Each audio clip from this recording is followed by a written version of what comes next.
So welcome everybody to another of IPRA's Thought Leadership webinars. My name is Philip Shepherd, I'm the Secretary General of IPRA. And I do encourage you in your spare time to have a look at our website, that's ipra.org. And if you like some of the things we're saying there, we'll welcome each and every one of you to join us as a full member to have all sorts of other benefits besides these free webinars that we do for you each month. So today's webinar is about diversity and how we got it right in PR. And I'm delighted to welcome Claudine Moore. Claudine Moore is actually based in New York, although she was British born and raised. And she's had quite an impressive PR and communications career. She started her own agency back in 22 and then was acquired by Allison, which is a New York-based but global agency and one of the fastest growing, most innovative agencies around. And Claudine, besides doing her work there, is at the helm as Managing Director of Africa for Allison. And so I shall leave the screen now, hand you over to Claudine, and I'll be back again to host the Q&A session in about 40 minutes time. So Alison, over to you. Alison, Claudine, over to you. Claudine. Thank you so much, Philip. Thank you. So good afternoon, good morning, or good evening from wherever you're joining us from live on this webinar that I'm delighted to host. And thank you very much to both Philip and IPRA for inviting me and us to host this webinar. And for those of you who are joining us on the replay, good afternoon, good evening, good morning, wherever you are as well. Really delighted to have you all. So as Philip mentioned, my name is Claudine Moore, and I'm the Managing Director within the corporate practice at Allison. I oversee our Africa. I'm the MD of Africa, overseeing the development of our Africa practice. And I'm also the MD of DE&I Client Services, where I oversee the DE&I support for our clients. As Philip mentioned, and as you can probably hear, I was born and raised in the UK, which is where I currently am and where I'm currently hosting this webinar from. I was born and raised here in the UK, but I currently live in New York. I'm based in New York, where I've lived for 15 plus years. Within this time, I've also spent a lot of time living and working across Africa. I think that I was checking my passport the other day, and I've been to Nigeria over 40 times in the last 10 years. So that just speaks to sort of like the global aspect of where I've lived and the work that I'm doing and I've done. This experience has really given me a very, very unique perspective, as that's what I'll say. It has really given me a very unique perspective on working in the PR industry, not only in the UK and US, but also globally. I joined the agency world and the PR world about 20 years ago. I was often the only woman and the only Black person in the room, and that's both within agencies and on the client side as well. And 20 years later, and I was talking to Philip about this right before this webinar started, but 20 years later, I'm delighted to say that, yes, there has been progress, and there has been quite progress in quite a few areas. One area of progress is with representation of women. 20 years later, there certainly are more women in senior leadership positions in the PR industry, and that is progress within itself. And then we ask ourselves, has there been progress? I'll just leave this here. Has there been progress? Oops, sorry. I don't know if you can see these slides. Are my slides visible? If somebody could let me know in the chat, that would be great. It's always, there's never a presentation unless there's a slight technical difficulty. We'll get it right here. Okay, here we go. Thank you. So yes, well, so as I was saying, 20 years later, certainly there's a lot more gender diversity, especially in the senior echelons of the PR industry. But unfortunately to say, 20 years later, and I'm very often still the only Black person in the room, male or female, the only Black person in the room. And that continues 20 years later. And to be honest with you, that's quite a depressing sort of statement to begin with. But all is not lost, because there has certainly been progress in the area of diversity in the PR industry.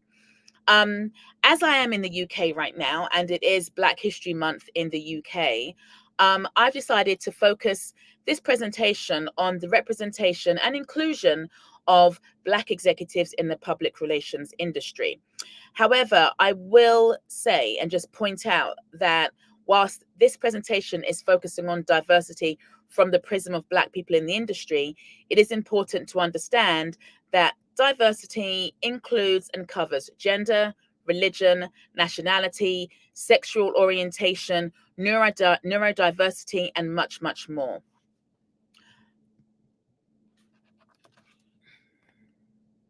So in this presentation, I will be reviewing this topic from the prism of Black representation in both the US and UK. I'll just be discussing why we currently here, why we currently are in the state of play in the industry, and what has got us here. I'll also be,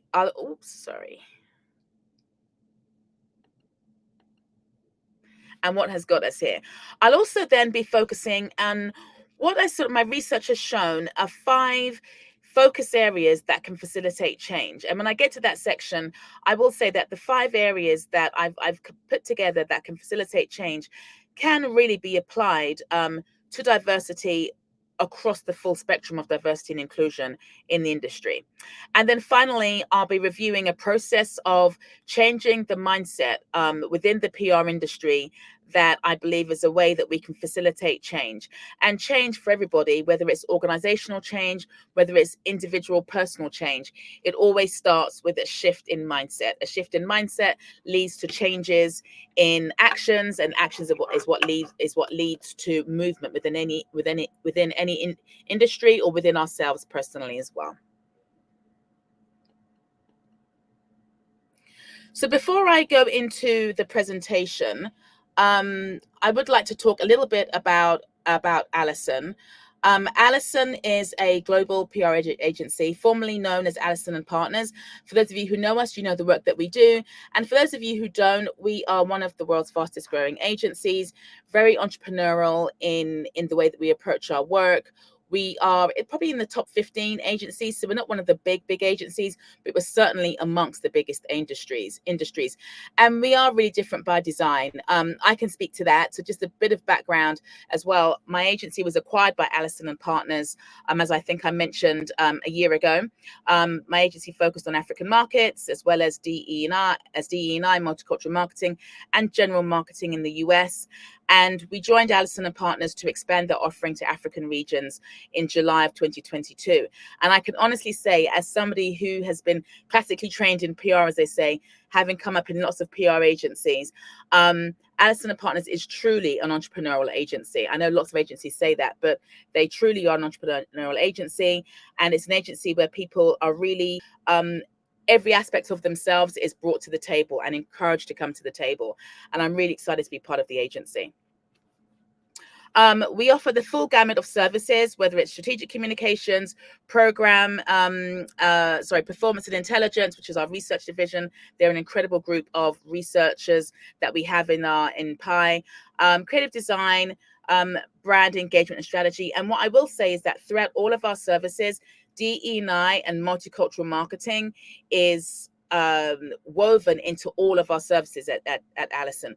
So whilst we do have a separate division that focuses purely on DE&I, the lens at which everyone within the agency is encouraged to operate from is from a perspective of diversity and inclusion. And that's important. That would become clear later on why I've emphasized that. And then we're a global agency. We're all over the world, including now Africa. As I mentioned, I'm the MD of Africa. And we are well awarded. This is the humble brag part, which I decided to include. So the PR industry still has a diversity problem on both sides of the Atlantic. I'm in the UK, so we're going to start with the UK first. So very surprisingly to me, that this is quite a shocking statistic, that 9 in 10 UK practitioners are white and 25% are privately educated, which is around 4 times higher than the UK national average. Now, this lack of representation, it really hinders the industry's ability to connect with diverse and vibrant communities with which the industry serves. Living in the UK, especially in key markets in key cities around the country, there is a lot of diversity of nationality, religion, faith, race, gender, etc., sexual orientation, etc. And that 9 in 10 practitioners in the UK are white really should be a pause for cause. Because if that's the case, how can agencies really claim to serve brands in communicating to multicultural audiences when they don't have a multicultural staff and they don't have multicultural teams? How is that possible? Half of PR and comms professionals are never promoted. And that is, again, a very shocking statistic. I think we all know, and we should know, that people leave jobs because there's no prospects. If there's no prospects for promotion and there's no prospects for development within an organization, you will leave. You'll leave an organization and go to another organization. But if you suddenly discover, or you gradually discover even over time, that there is in fact very little prospect of being promoted within an industry, you will leave an industry altogether, which feeds up to the original statistic of 9 in 10 practitioners are white. So that should be very alarming, that half of Black practitioners in the UK are never promoted. And then PR Week, they did some research into the top 150 consultant, a research project called into the top 150 consultancies, and they discovered that the staff in agency workforce was 13% in 2022, slightly up from 11% in 2021. And that, again, is a pretty alarming statistic. Then we have some data points here into the US. And yes, the US, whilst the US definitely has improved and is further ahead in some aspects than the UK is still pretty alarming statistics. So in the US, we found that only 10.7% of the PR management roles in the US are held by Black or African Americans. And for those of you who don't know or would like further information, the reason why there's a differentiation between Black or African Americans is just because Pew Research has shown that Black non-Americans make up an increasingly large number of Black Americans in America. So that means that a lot of Black people in America are actually from Africa, or they're African, first generation Africans, or they're Caribbean, first generation Caribbean people. So that's why they may and also there's an increasingly large number of people within America refer to themselves as Black Americans. So that's hence we have Black or African Americans, but it essentially means Black people in America.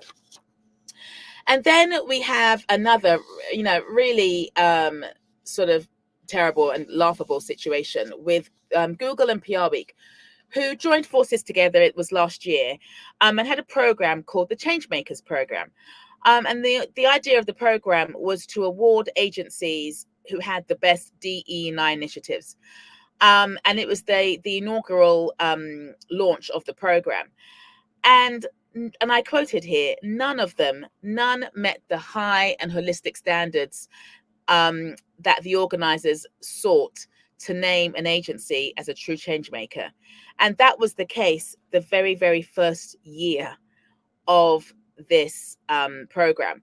It sort of begs the question, did they go into this without research, but very optimistically thinking excitedly that there's going to be lots of change in the industry and they're going to be able to place an award or an award an agency, or did they not do their research and understand that there actually is a big diversity problem in the industry, and it's going to be very hard to award an agency with an accolade as mighty as this. So that begs the question there. I don't have the answer to that. And then 44% of participating agencies saw their hiring of diverse talent dip between 2021 and 2022. Now, that is obviously a very surprising statistic on the surface. It's surprising because we're all well aware of the watershed moment that happened globally after the murder of George Floyd in 2020. It was a moment of global reckoning on the conscience of the world that rippled down to the business conscience of the world. And during that time, there was that surge of consciousness led to an increase, I think, in at least the consideration of more diverse members, people entering the workforce, but also different initiatives to encourage more diversity within the workforce, especially as it pertained to Black and Brown employees. But a lot of that promise was largely performative. There was very little authenticity in the sentiments that lots of organizations made at the time. And, it does beg to differ. It does beg the question, the question that I asked myself was that when these organizations made these very bold statements, when they made these statements, did they make these statements in a void with no intention of really actioning them through to, real impactful initiatives? Or did it just become too hard? Because increasing diversity within any organization is a long-term game. You can't enter it in the short term thinking that you're going to be able to facilitate change, an impactful change, with an initiative launched in January and there's huge impact by December. You will and should see a shift in change, but diversity and really embracing the notion of diversity and inclusion is a long-term strategy and a long-term game. Then the question is, why are we here? Why are we here in the industry where we currently still have a lack of diversity, especially when it comes to Black people within the industry? And as I mentioned again, just a reminder, I joined the industry 20 years ago, and I was often the only Black person in the room, the first and only Black person in the room.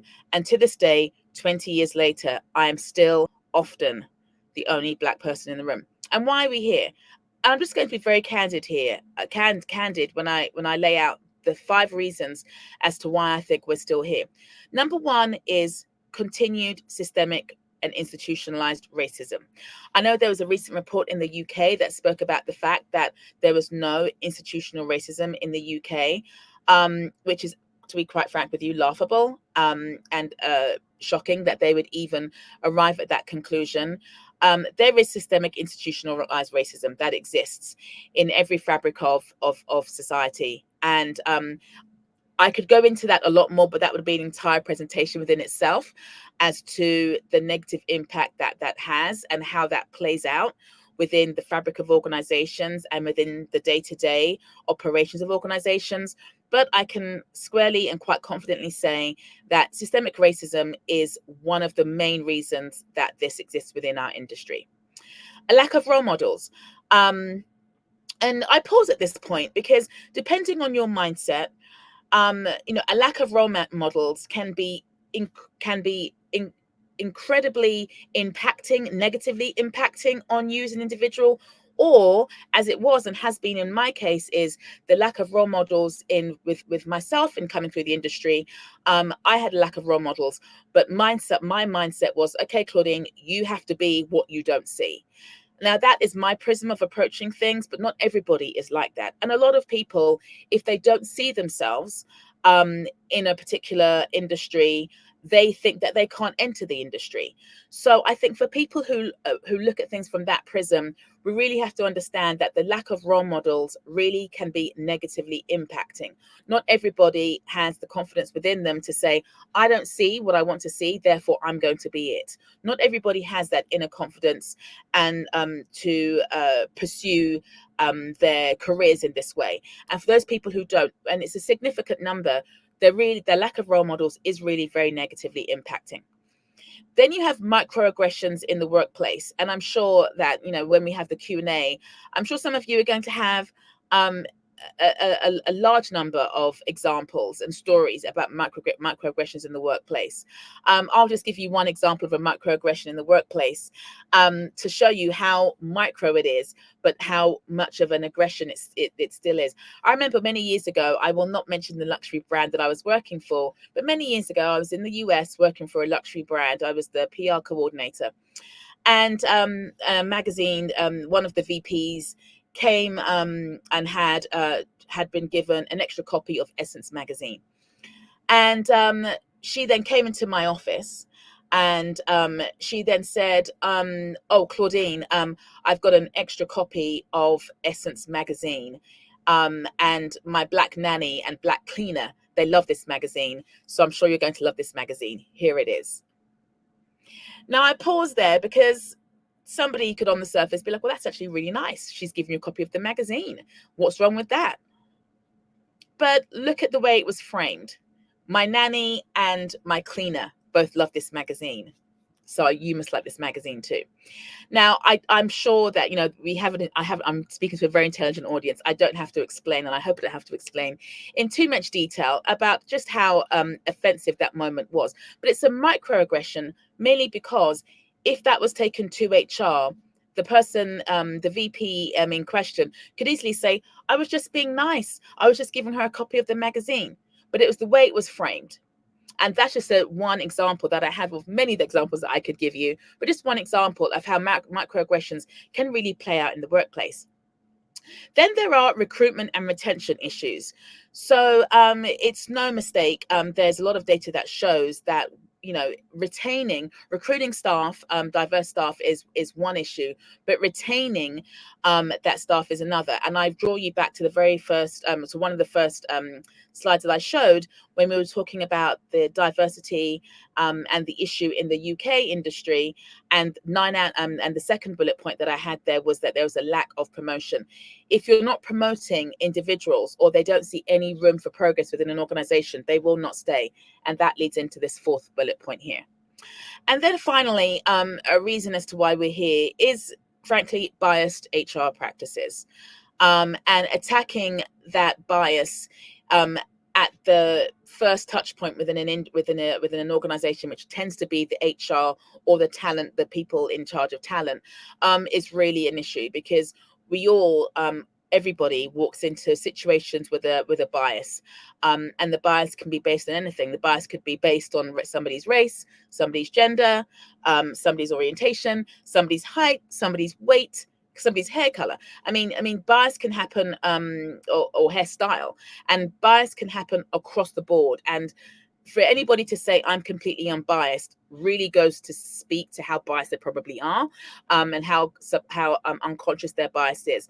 And bias practices in HR is really a really big problem, or big reason as to why we're experiencing the problems that we currently are in the industry. So if you just think back to the previous two slides where I outlined some of the issues in the UK and the US, I'm using some data points to convey that. And then we think about some of these reasons here, it really should give you a really good idea about the current situation that we have in the PR industry. And then, as I mentioned, what I'm going to do here is I'm really going to review 5 areas of focus that can help the public relations industry improve representation of Black people. But these, as I mentioned before, these areas, these 1 to 5 areas, can really work across the spectrum of diversity and increasing diversity holistically across the different demographics and then across the industry. So the first one is commitments and promotions. We must commit and make and promote to people of color, in this case, Black people in leadership. There are often really vague aspirations about hiring and promotion that fall very, very short. We need to be very specific when we have aspirations about hiring and promotion. We need to set measurable goals and execute against them, focusing on the areas that require the most attention. You've got to have goals. And I'll go into data and collecting data points later on. But you have to have goals and you have to execute against them. And you have to have regular reports with successes and shortcomings in pursuit of collective goals. So you have to regularly look at your data, and you have to regularly report on what that data looks like, both the good data and bad data. Bad or poor data, or data that really shows that you're not doing well in a particular area, just means that you have an opportunity for growth. It's nothing that an organization should shy away from. So if you're an organization and you note that you have no Black people in leadership positions, that's something to report. We currently have no Black people in leadership positions. Our commitment is to look internally to see who we can promote internally for leadership positions and who we can recruit externally. So it's to lean into the true, accurate data within your organization and make commitments against that data point to promote people of color. This accountability will really help to move the needle. More Black leaders can serve as a gateway for junior level employees. Remember earlier, I mentioned about the importance of role models for many people. And as I mentioned earlier, often junior level employees, they will abandon ship when they don't see people like themselves in leadership positions.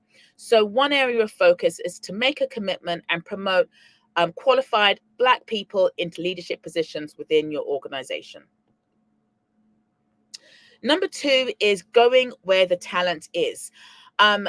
If I had a penny for every single time I heard that diverse talent is hard to find, I would be a millionaire at this point. I really would be. Whilst I do understand that as individuals, we each have our own echo chambers, and our echo chambers can often look like people who are like ourselves. But all that means is that you simply have to make a shift and speak to people and organizations and institutions that have a demographic that look different to you and look different to you and look like the demographic you're trying to reach out to, whether that's women, people of color, etc. So as I mentioned, it's a fallacy to say that diverse talent is hard to find. What's more accurate is that an organization isn't being more proactive in their search for diverse talent. Hiring managers, HR, talent folks, they're looking in the wrong places, and they're going to the same dry wells, which is often their own echo chambers. Companies need to focus on a much wider catchment area when they're looking at for Black talent. Stronger partnerships. So, for example, stronger partnerships in America. It takes place. A lot of organizations, they partner with historically Black colleges, which there are many incredible historically Black universities across the US where you can go and seek talent, as well as the universities in the US. A lot of them have Black organizations within their universities where they can go and seek talent as well. In addition, both in the US and in the UK, there are a robust number of Black communications organizations. In the US, you have Colorcom. In the UK, you have Black Communications Network. Both just 2 examples of many organizations that you have that have a large member base of Black executives, very senior to very junior and entry level.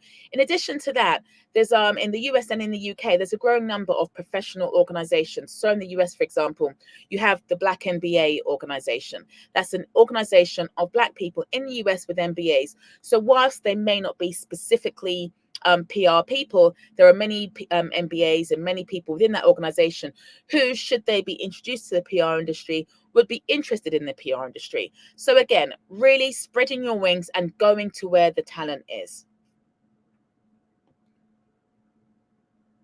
The third one is really assessing your culture in a really honest way and really addressing the bias that you may, and unfortunate to say, will discover. We all bring inherent bias to the table, as I mentioned earlier. A regular schedule of training programs can really help us recognize these bias and empower employees to combat them. I will say this can lead to some really uncomfortable conversations within organizations, but there's no growth without discomfort. There's the old phrase, which is a true phrase, growing pains. In order to grow, it can be painful. In order to physically grow, it can be painful. So, leaning into the fact that, yes, whilst it may be uncomfortable, and not maybe, it will be uncomfortable, that is where the growth lay. And that's where the growth is. Often, an example here is that of sort of a cultural bias that needs to be addressed. Often, white colleagues and white team members are often given the benefit of the doubt versus people of color. People of color are often given a double or even triple dose of doubt.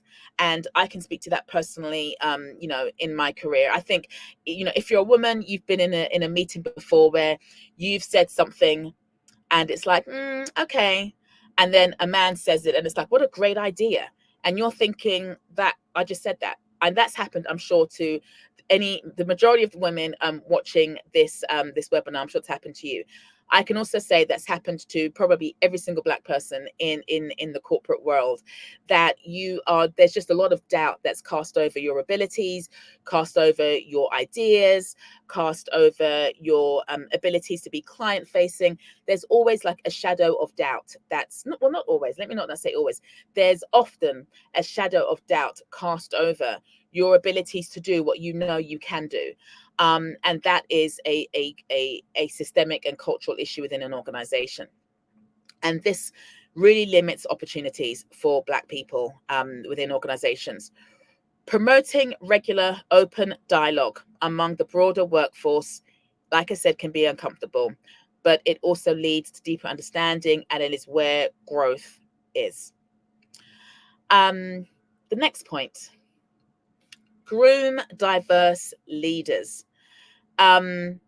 We have to groom the next generation of diverse leaders. When people of color, especially younger people, enter an organization, they're often overlooked by senior executives as potential mentees. I think people are just more comfortable with having mentees that look like them.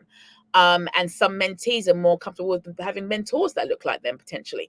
Whilst I think that is really shifting with the younger generation, it still definitely exists. And as such, Black mentees and Black people entering organizations, they don't have the same sort of access to the same level of grooming and talent development as other demographics do. Leaders must bring Black employees into the fold to cultivate their skills and leadership attributes. And organizations need to also really formalize programming and training to support this mindset through frequent sessions resembling masterclasses, essentially. And I pause here because, as I mentioned at the beginning of the presentation, I am the managing director of DE&I for our client offering. And so that's something that we offer to our clients. And that is that we offer, there has to be a real openness to formalized programming and formalized training and development.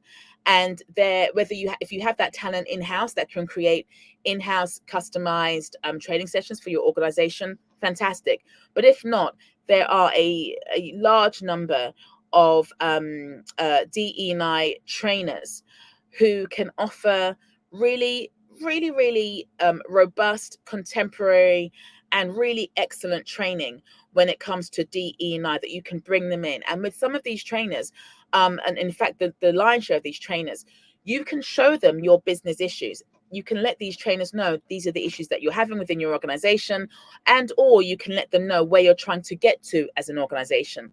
And these trainers and facilitators will really customize a program really highly designed for the issues within your organization. And just do a quick time check. Okay, I have a few more minutes.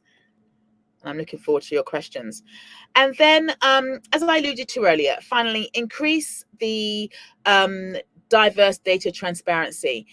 Really be open as to what your metrics look like when it comes to diversity.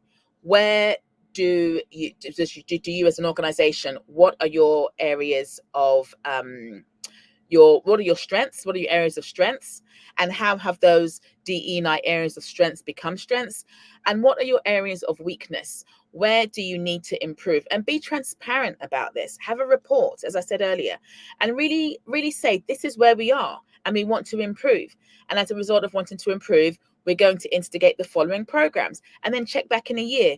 It will keep that level of transparency leads to accountability, and that accountability will keep your organization on track.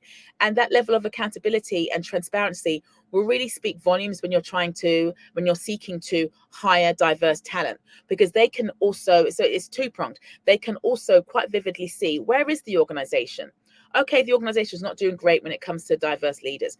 What are they doing about it? Okay, I can see that this is an organization that is dedicated to improving when it comes to senior leaders within an organization. And I'll make this very personal. When I was first joining Alison and having my introductory discussions with Alison, the person that I was speaking to when I was first speaking with the agency very candidly said to me, and very openly and honestly said to me, Claudine, after 2020, as an agency, we had a good long look at ourselves, and we realized as an agency that we're not where we need to be. And immediately they discovered that they weren't where they need to be.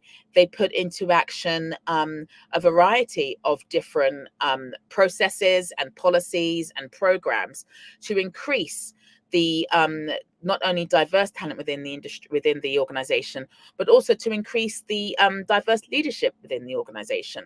And that has worked. I mean, it's worked and is working. I mean, Scott Allison, he said himself in an article in PR Week earlier this year that it's a lot harder than he thought it would be, but and it's a lot slower than he thought it would be, but that the dedication as an agency is unwavering.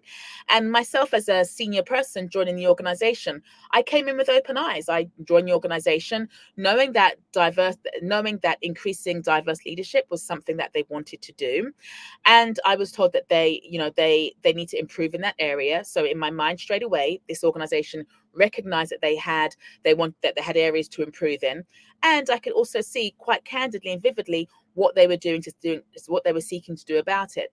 And as a result of that, I felt more than comfortable joining the organization, because I felt and I knew this is an organization that knew that they had an Achilles heel, an area of weakness when it came to having a diverse senior leaders. And I was part of that change at the organization, and they've continued that path of change since I've been there. So, I know that some organizations may be quite coy about revealing data, especially if the data shows a very bleak picture. But what I recommend is that organizations actually lean into that so you have a good lay of the land of where you currently are, and you know exactly where you need to improve. Then we'll come into changing the mindset of the PR industry. Now, this is something that a proprietary document that I put together as a sort of like a template, if you like, of how we can potentially change the mindset of the PR industry. Now, let's see if I can make this a little bit bigger for myself, because I'll be able to read it a little bit easier.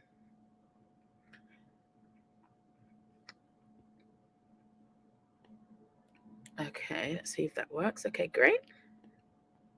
This is what happens when you reach a certain age. Your eyes begin to fail you. So what you'll see here is that we have at the very top, we have goals. We have the goal. We then have the dream. We have the message. We have the activation. and we have the key message. And what I'm going to do in the last couple of minutes that we do have, before we take some questions, is that I'm going to go over each of these sections. And this, like I said, is something proprietary that we've put together at the agency that we think is a way of changing the mindset behind the PR industry. And I'd love your thoughts on your questions, and any comments that you have about this when we wrap up. So really, the goal is this. The goal is really quite simple. It's the inclusion of Black PR executives at every level within an organization, ranging from the intern to the boardroom, across all sectors, services, and regions. What you don't want to see is that the most senior person within your organization, the most senior Black person within your organization, is the DE&I person, because that just speaks to the fact that you have a diversity problem. You want to, yes, as a core competency, just based in the skin that you live in as a person who is from a marginalized group. By virtue of walking in that skin, of course, you have a certain level of core competencies around what it is to be to be represented, to be a part of that demographic. However, and again, I use myself as an example. When I joined the PR industry in the US, I was quite clear when I joined the agency world, that I didn't want to be automatically pigeonholed into doing multicultural marketing. Is it something I can do? Absolutely. But I wanted a broader experience. So I meant to focus on finance. I focused on corporate. I focused on luxury. I focused on different practice areas. And so when we say here across all sectors, services, and regions, what we really mean here is that a lot of Black executives, they have core competencies beyond just only being pigeonholed into doing multicultural work. Yes, multicultural work is one of the many things that an executive can do if they so choose, but they can also work in energy, work in healthcare, work in finance, and work in areas, in general market areas that have nothing to do with race. So that's what I mean when we put down here across all sectors, services, and regions. We don't want the goal is to have Black people within organizations across sectors, across regions, and across services. And that's the goal. So how do we get there? The key message here is, starting at the bottom, DE&I is an intrinsic and important part of business at every level and every touch point. That is the key message.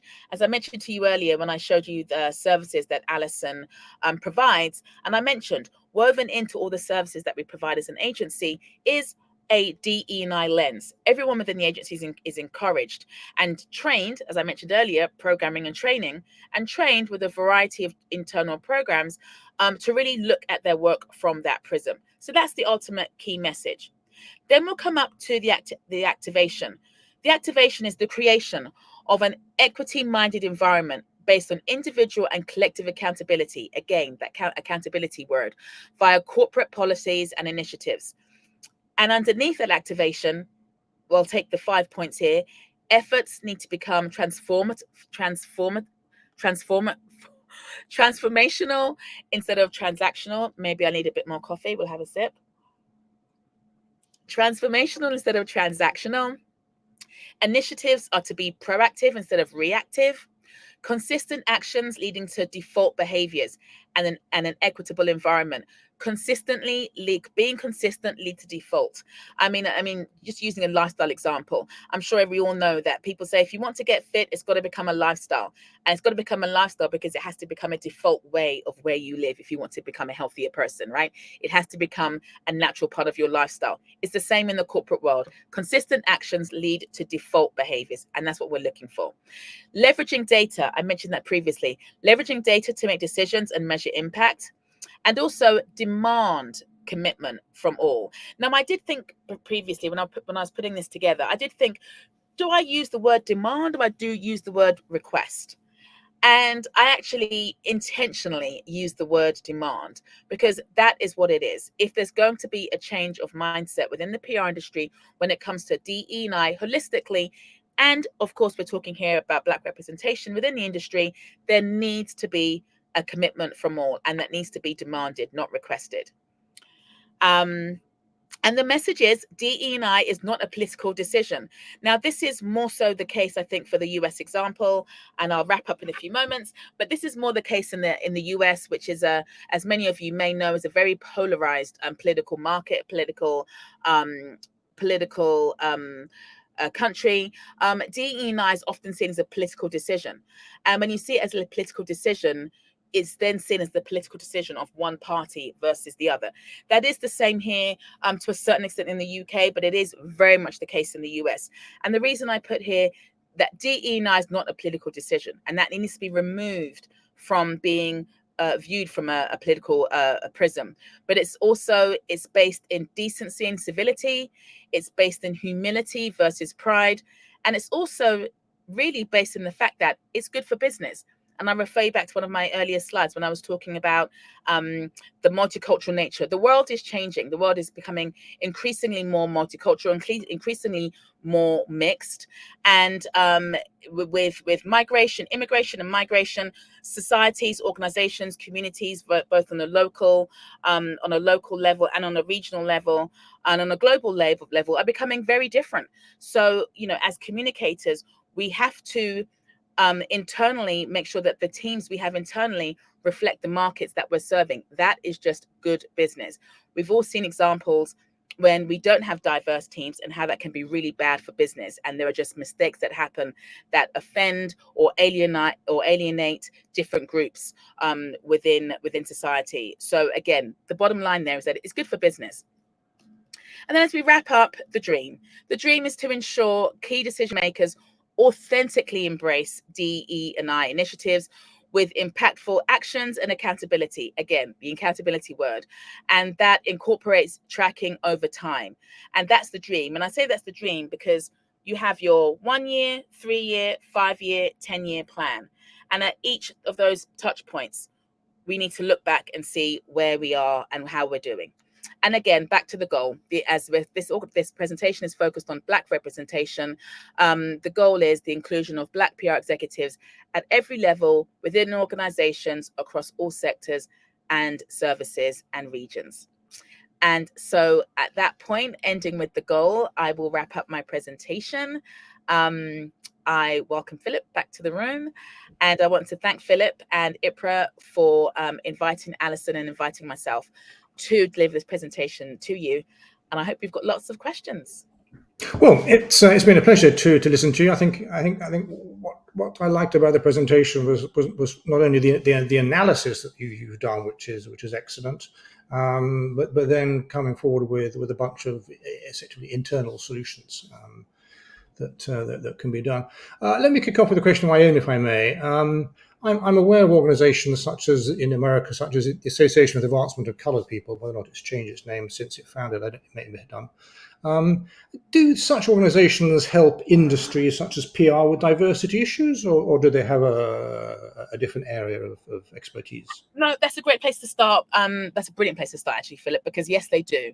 I think what often happens is that organizations will actually go, or agencies or in-house PR folks will go to agencies and organizations like that to seek counsel for the organization and seek counsel for their clients. I mean, organizations like that tend to have a huge amount of data and a huge amount of best practices, and can actually, partner with you as an organization to really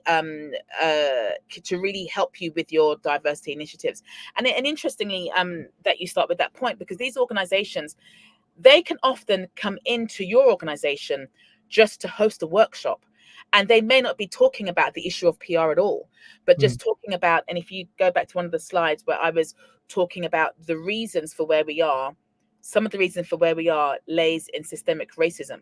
So some of these organizations that have been championing anti-racism for a very long time can come into an organization and do a presentation on the work that they've been doing, because often people don't just know the history, and they don't know the history and the severity and how negatively impacting some of these issues can be for a community, and the issues that and the negative impact it can also have on the contemporary community and the projections for a community.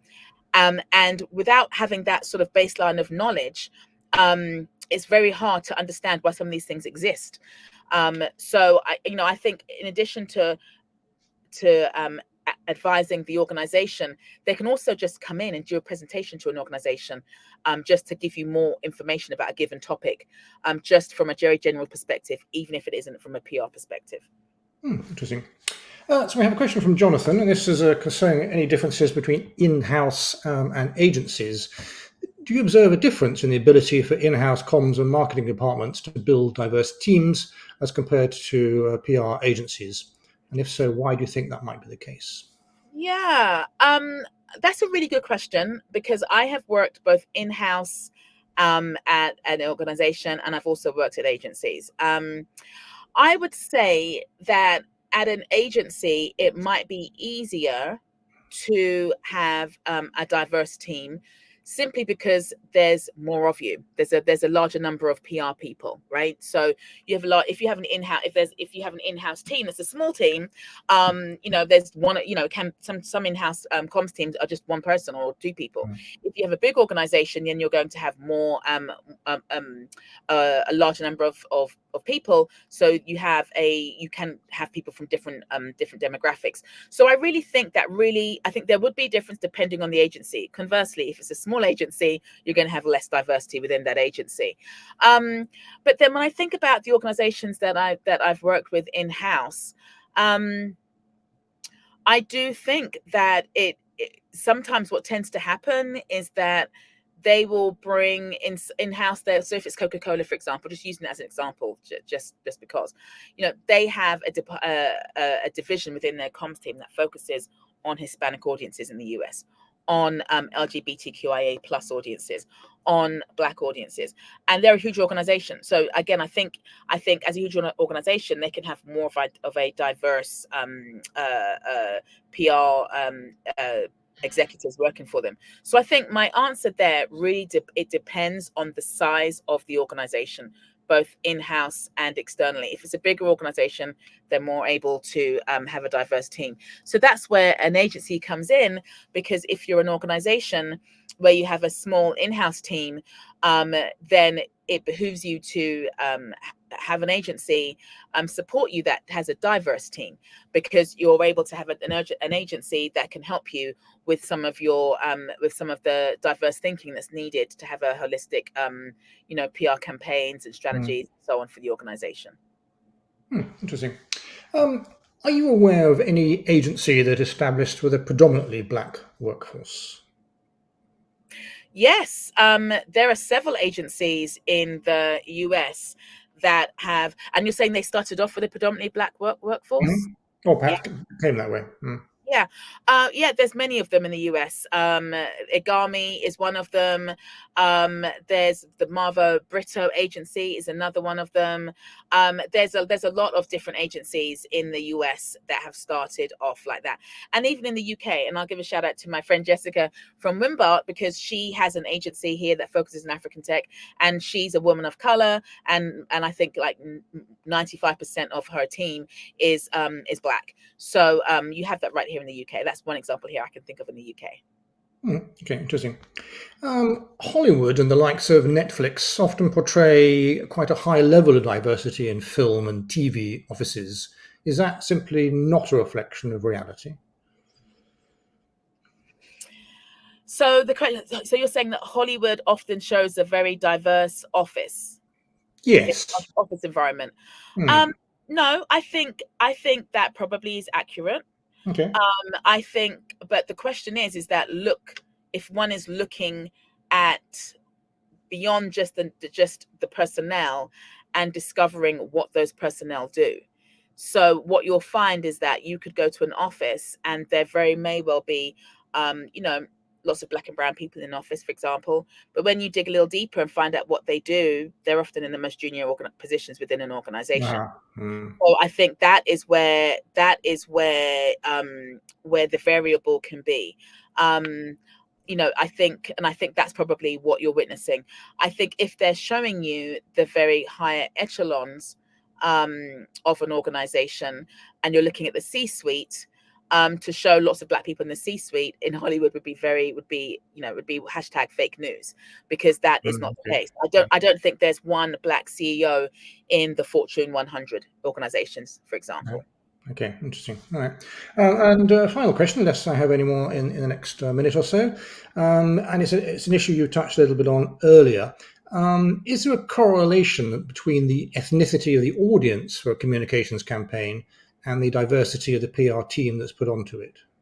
Sorry, can you repeat that, Philip? Yeah. Is there a correlation between the ethnicity of the audience for a communication campaign and the diversity of the PR team that's been put on to doing that campaign? Yes, there is a correlation. And I think that if you have, if I'm understanding your question correctly, if you have a campaign that's targeted towards Asian audiences, then you should have a team that contains a large number of Asian individuals. Should it be only Asian individuals? I don't think so. I think anybody who wants to join a team or work on a campaign that's targeting Asians, for example, should be encouraged to do so, and I think that should be welcomed. But I think it would be almost certainly a mishap if you had a campaign that, again, in the example, targeting Asian audiences, and there were no Asian people on that campaign. That would, I mean, the brand that was doing that, or the PR agency that was doing that, I would really question that, because I would find it very hard to believe that you would be servicing an Asian audience from a 360 perspective if there was no Asian people on the account. Again, but I'm not of the belief that it only has to be Asian people on the account in this example. I really do, and maybe this is my personal prism of thinking, just based on my own personal upbringing, where I was brought up in a very multicultural environment. I had lots of people from all different races and all different religions and nationalities that I grew up with. So yes, I walk the world as a Black woman, but I've always walked the world as a Black woman that has alongside me, as I've walked this world, a variety of different experiences and different opinions and different thinking. And I think that, I've worked in general market, I don't just work on multicultural campaigns as a result of that prism of thinking. Super. Well, thank you very much indeed for that. We're going to end the session now. As usual, the session's been recorded and it will be up on our website in a couple of days, and it'll be there for about a year or so for people to look at leisure and see this again if you choose. We're taking next month off, so our final webinar of the year is going to be second Thursday of December, and that's with a team from the University of Madrid talking about artificial intelligence and public relations, a very on topic at the moment. So my thanks once again to you, the audience, for listening so attentively, and to you, Claudine, for a great presentation. Thank you very much. Thank you so much, and thanks for the opportunity. Thank you, everybody. Okay, bye-bye.